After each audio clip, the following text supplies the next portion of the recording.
ଜୟ ଜଗନ୍ନାଥ। ଆଜି ଡିସେମ୍ବର ମାସ 5 ତାରିଖ ଶୁକ୍ରବାର। ଚାଲନ୍ତୁ ଦେଖିବା ଆଜିର ଗୁରୁତ୍ୱପୂର୍ଣ୍ଣ ଖବର। ଆଜିର ପ୍ରଥମ ଖବର, ଭୁବନେଶ୍ୱରରୁ ରାଉରକେଲାକୁ ବିମାନ ଉଡ଼ାଣ ଆରମ୍ଭ ହେବ। 5 ଡିସେମ୍ବର 2025ରୁ ସିଧାସଳଖ ବିମାନ ସେବା ମିଳିବ, ଯାହା ସୁଗମ ଆଞ୍ଚଳିକ ସଂଯୋଗୀକରଣର ଆଉ ଏକ ମାଇଲଖୁଣ୍ଟ ହେବ ବୋଲି ମୁଖ୍ୟମନ୍ତ୍ରୀ ମୋହନ ଚରଣ ମାଝୀ କହିଛନ୍ତି। ଏନେଇ ମୁଖ୍ୟମନ୍ତ୍ରୀ ଏକ୍ସ ଜରିଆରେ ସୂଚନା ଦେଇଛନ୍ତି। ଏହି ସେବା ଉଡ଼େ ଦେଶ କା ଆମ୍ ନାଗରିକ ଯୋଜନା ଅଧୀନରେ ଆଲାଏନ୍ସ ଏୟାର ଦ୍ୱାରା ପରିଚାଳିତ ହେବ ବୋଲି ଆଶା କରାଯାଉଛି। ଗୁରୁବାର ବ୍ୟତୀତ ଅନ୍ୟ ସବୁଦିନ ବିମାନ ଚଳାଚଳ କରିବ ବୋଲି ସୂଚନା ରହିଛି। ପରବର୍ତ୍ତୀ ଖବର, ଅନୁଦାନ ପ୍ରାପ୍ତ ସ୍କୁଲ ଓ କଲେଜର ଅବସରପ୍ରାପ୍ତ କର୍ମଚାରୀଙ୍କୁ ପେନ୍ସନ୍ ପ୍ରଦାନ ସପକ୍ଷରେ ହାଇକୋର୍ଟର ଜଣିକିଆ ବିଚାରପତିଙ୍କୁ ନେଇ ଗଠିତ ଖଣ୍ଡପୀଠ 2024 ଜାନୁଆରୀ 12ରେ ପ୍ରଦାନ କରିଥିବା ରାୟ ବିରୋଧରେ ରାଜ୍ୟ ସରକାରଙ୍କୁ 2 ଜଣିଆ ଖଣ୍ଡପୀଠରେ ଦାୟର କରିଥିବା ରିଟ୍ ଅପିଲଗୁଡ଼ିକର ଡିସେମ୍ବର 15ରେ ପୂର୍ଣ୍ଣାଙ୍ଗ ଶୁଣାଣି ହେବ। ପରବର୍ତ୍ତୀ ଶୁଣାଣି ପୂର୍ବରୁ 11 ତାରିଖ ସୁଦ୍ଧା ଜଣିକିଆ ବିଚାରପତିଙ୍କ ରାୟ ବିରୋଧରେ ଦାୟର ଅନ୍ୟ ଅପିଲଗୁଡ଼ିକର ତାଲିକା ଦାଖଲ କରିବାକୁ ଅତିରିକ୍ତ ସରକାରୀ ଓକିଲଙ୍କୁ ହାଇକୋର୍ଟ ନିର୍ଦ୍ଦେଶ ଦେଇଛନ୍ତି। ରାସନ କାର୍ଡକୁ ନେଇ ପରବର୍ତ୍ତୀ ଖବର, ରାଜ୍ୟର 97,40,114 ପରିବାରର 3,25,88,879 ଜଣ ସଦସ୍ୟ ସରକାରଙ୍କ ଠାରୁ ରାସନ କାର୍ଡରେ ଚାଉଳ ପାଉଛନ୍ତି। ଉଭୟ ରାଜ୍ୟ ଓ ଜାତୀୟ ଖାଦ୍ୟ ସୁରକ୍ଷା ଯୋଜନାରେ ମିଳୁଛି ମାଗଣା ଚାଉଳ।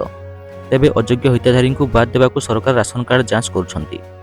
ଖାଦ୍ୟ ଯୋଗାଣ ଓ ଖାଉଟି କଲ୍ୟାଣ ମନ୍ତ୍ରୀ କୃଷ୍ଣଚନ୍ଦ୍ର ପାତ୍ର ଦେଇଥିବା ଉତ୍ତର ଅନୁସାରେ ଯେଉଁ ରାସନ କାର୍ଡଧାରୀମାନେ ଗତ 6ରୁ 12 ମାସ ଧରି ଲଗାତାର ରାସନ ସାମଗ୍ରୀ ଉଠାଣ କରିନାହାନ୍ତି, ସେମାନଙ୍କର କାର୍ଡ କଟିବ।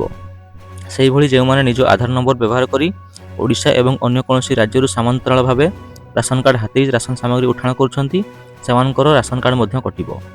ଭାରତ ସରକାରଙ୍କ ଆଧାର ସର୍ଭରରେ ମୃତ ବ୍ୟକ୍ତି ବୋଲି ଚିହ୍ନିତ ହୋଇଥିବା ସେମାନଙ୍କ କ୍ଷେତ୍ରରେ ତର୍ଜମା କରାଯାଇ ରାସନ କାର୍ଡରୁ ବାଦ୍ ଦିଆଯାଉଥିବା ମନ୍ତ୍ରୀ ସୂଚନା ଦେଇଛନ୍ତି।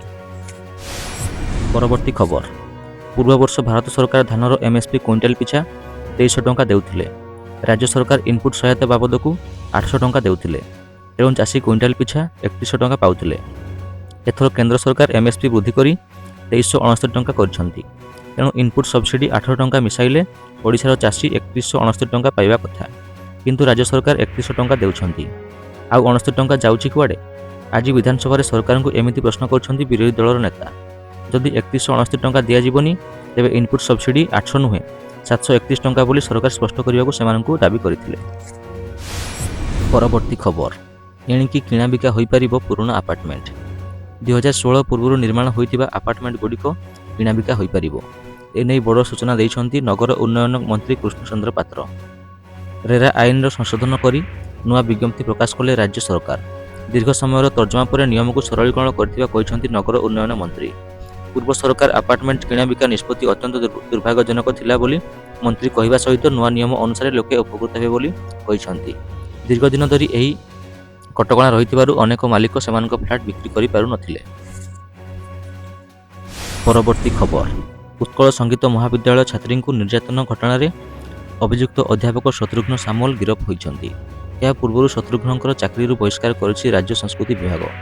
ଶତ୍ରୁଘ୍ନଙ୍କ ବିରୋଧରେ 10ରୁ 12 ଜଣ ଅଭିଯୋଗ ଆଣିଥିଲେ। ଅଭିଯୋଗ ଆଧାରରେ ଗୁରୁବାର କାର୍ଯ୍ୟାନୁଷ୍ଠାନ ଗ୍ରହଣ କରିଛି ପୋଲିସ। ଏହା ପୂର୍ବରୁ ଅଧ୍ୟାପକଙ୍କ ଗିରଫ ଦାବିରେ ଛାତ୍ରଛାତ୍ରୀ ରାଜରାସ୍ତା ଅବରୋଧ କରିଥିଲେ। ପରବର୍ତ୍ତୀ ଖବର, ବିବାହକୁ ନେଇ ଚର୍ଚ୍ଚାରେ ସାଉଥ୍ କୁଇନ୍ ରଶ୍ମିକା ମନ୍ଧାନା ଏବଂ ବିଜୟ ଦେବରକୋଣ୍ଡା। ଉଭୟ ପ୍ରାୟତଃ ଏକାଠି ନଜର ଆସୁଥିବା ବେଳେ ପ୍ରେମ ସମ୍ପର୍କରେ ନେଇ ଚର୍ଚ୍ଚା ଜୋର ଧରିଥିଲା। ରିପୋର୍ଟ ଅନୁଯାୟୀ ବିଜୟ ଏବଂ ରଶ୍ମିକା ଫେବୃଆରୀ 2026ରେ ସାତପାରେ ନେବେ। ଏତିକି ହିଁ ନୁହେଁ, ଉଭୟଙ୍କ ବିବାହ ରାଜସ୍ଥାନରେ ହେବା ନେଇ କଳ୍ପନା ଜଳ୍ପନା ଜାରି ରହିଛି। ରିପୋର୍ଟ ଅନୁସାରେ ବିବାହ ପ୍ରସ୍ତୁତି ଆରମ୍ଭ ହୋଇସାରିଛି। ଏହିସବୁ ଚର୍ଚ୍ଚା ମଧ୍ୟରେ ଏବେ ରଶ୍ମିକା ବିବାହକୁ ନେଇ ପ୍ରତିକ୍ରିୟା ଦେଇଛନ୍ତି। ଗୀତା ଗୋବିନ୍ଦମ ଏବଂ ଡିଅର୍ କମ୍ରେଡ୍ରେ ବିଜୟ ଏବଂ ରଶ୍ମିକାଙ୍କ ଅନସ୍କ୍ରିନ୍ କେମିଷ୍ଟ୍ରି ଥିଲା, ଯାହା ଅଫ୍ସ୍କ୍ରିନ୍ରେ ବଦଳିଥିଲା। ଉଭୟ କେବେ ବି ଡେଟିଂ ଗୁଜବକୁ ସିଧାସଳଖ ସ୍ୱୀକାର କରିନାହାନ୍ତି। ତଥାପି ରଶ୍ମିକାଙ୍କ ସିକ୍ରେଟ୍ ହିଣ୍ଟ ଦେଇଥିଲେ, ଯାହା ପ୍ରଶଂସକମାନେ ଜାଣିପାରିଥିଲେ। ବିବାହ ବିଷୟରେ ଏକ ସାକ୍ଷାତକାର ସମୟରେ ମଧ୍ୟ ସମାନ ଢଙ୍ଗରେ ପ୍ରତିକ୍ରିୟା ଦେଇଥିଲେ ଉଭୟ। ପରବର୍ତ୍ତୀ ଖବର, ବିମାନ କମ୍ପାନୀ ଇଣ୍ଡିଗୋ ବର୍ତ୍ତମାନ ସଙ୍କଟ ଦେଇ ଗତି କରୁଛି। ବିମାନ ଉଡ଼ାଣ ଗୁରୁତର ଭାବରେ ପ୍ରଭାବିତ ହୋଇଛି। 2 ଦିନରେ 300ରୁ ଅଧିକ ବିମାନ ବାତିଲ ହୋଇସାରିଲାଣି।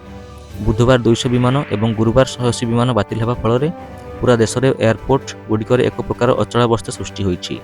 ନୂଆ ଫ୍ଲାଇଟ୍ ଡ୍ୟୁଟି ଟାଇମ୍ ଲିମିଟେସନ୍ ଯୋଗୁଁ କ୍ରିଉ ସଦସ୍ୟଙ୍କ ଅଭାବ ରହୁଛି। ସିଷ୍ଟମରେ ସ୍ଲୋଡାଉନ୍ ଯୋଗୁଁ ଏଭଳି ସ୍ଥିତି ଉପୁଜୁଛି। ବିମାନ କମ୍ପାନୀ ଏହି ଅଘଟଣ ପାଇଁ କ୍ଷମା ପ୍ରାର୍ଥନା କରିଛି। ଶୁକ୍ରବାର ପର୍ଯ୍ୟନ୍ତ ଆହୁରି ବାତିଲ ପାଇଁ ପ୍ରସ୍ତୁତ ରହିବାକୁ ଯାତ୍ରୀମାନଙ୍କୁ ସତର୍କ କରାଇଛି। ପରବର୍ତ୍ତୀ ଖବର, ଆସନ୍ତା ଡିସେମ୍ବର 24ରୁ ଆରମ୍ଭ ହେବାକୁ ଯାଉଛି 78ତମ ବିଶ୍ୱପ୍ରସିଦ୍ଧ ଧନୁଯାତ୍ରା। ଏଥିପାଇଁ ଏବେଠାରୁ ବରଗଡ଼ ସହର ଚଳଚଞ୍ଚଳ ହେଲାଣି। ଏଥିରୁ ବାଦ୍ ପଡ଼ିନାହାନ୍ତି କଳାକାର। ଆଖଡ଼ାରେ ଆରମ୍ଭ ହୋଇଗଲାଣି ଅଭ୍ୟାସ। ଚଳିତ ବର୍ଷ ଯାତ୍ରା କିପରି ପୂର୍ବ ବର୍ଷ ଅପେକ୍ଷା ଆକର୍ଷଣୀୟ ହୋଇପାରିବ, ସେଥିପାଇଁ ସମସ୍ତଙ୍କ ଏଠାରେ ଦେଖିବାକୁ ମିଳିଛି ଉତ୍ସାହ ଓ ଉଦ୍ଦୀପନା। ପରବର୍ତ୍ତୀ ଖବର, ଚିଲିକାରୁ ଚାଲିଛି ବେଆଇନ ଚିଙ୍ଗୁଡ଼ି ଘେରି ଉଚ୍ଛେଦ। ପୁରୀ ଜିଲ୍ଲାପାଳଙ୍କ ନିର୍ଦ୍ଦେଶରେ ତହସିଲ ପ୍ରଶାସନ ଏବଂ ଚିଲିକା ଉନ୍ନୟନ କର୍ତ୍ତୃପକ୍ଷ ମିଳିତ ଭାବେ ବେଆଇନ ଘେରିକୁ ଉଚ୍ଛେଦ କରାଯାଉଛି। ବୋଟ୍ ଉପରେ ବୁଲଡୋଜର ସାହାଯ୍ୟରେ ବାହାର ଚିଲିକାରୁ ବେଆଇନ ଚିଙ୍ଗୁଡ଼ି ଘେରିକୁ ଉଚ୍ଛେଦ କରୁଛି ସ୍ଥାନୀୟ ପ୍ରଶାସନ। ଦ୍ୱିତୀୟ ଦିନରେ ଚିଲିକାରୁ ପାଖାପାଖି 1500 ଏକରର ବେଆଇନ ଘେରି ଉଚ୍ଛେଦ ହୋଇଥିବା ସୂଚନା ମିଳିଛି। 30 ଜଣ ଲେବର ସାହାଯ୍ୟରେ ଜାଲ ବାଉଁଶ କିଳାକୁ ନଷ୍ଟ କରାଯାଉଛି। ଅନିର୍ଦ୍ଦିଷ୍ଟ କାଳ ପାଇଁ ଚିଲିକାରେ ଉଚ୍ଛେଦ ପ୍ରକ୍ରିୟା ଜାରି ରହିବ ବୋଲି ସୂଚନା ଦେଇଛନ୍ତି। ଘଟଣାସ୍ଥଳରେ ଆଇନ ଶୃଙ୍ଖଳା ପାଇଁ କୃଷ୍ଣପ୍ରସାଦ ତହସିଲର ଅତିରିକ୍ତ ତହସିଲଦାର କୃଷ୍ଣପ୍ରସାଦ, ଥାନା ଆଇଆଇସି ସମେତ ଏକ ପ୍ଲାଟୁନ୍ ଫୋର୍ସ ମୁତୟନ କରାଯାଇଛି।